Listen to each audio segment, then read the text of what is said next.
چۆن پێشوازی لە ساڵی نوێ دەکەیت؟ خەون و ئاواتت بۆ داهاتوو چییە؟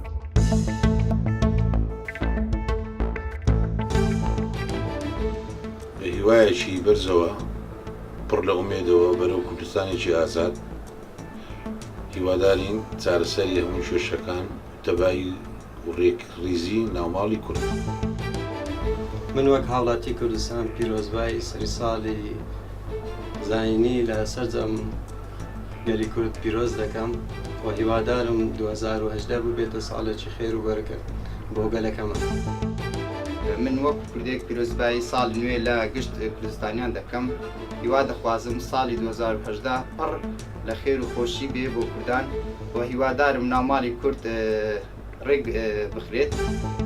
هیوادارم لە ساڵی نوێدا ئەو کێشە مەشاکلانەی بینی هەرێمی کوردستان و حکوومەتی فدرالی عێراق حەل بێ و خەڵک لە خۆش گوزەرانیدا بژین.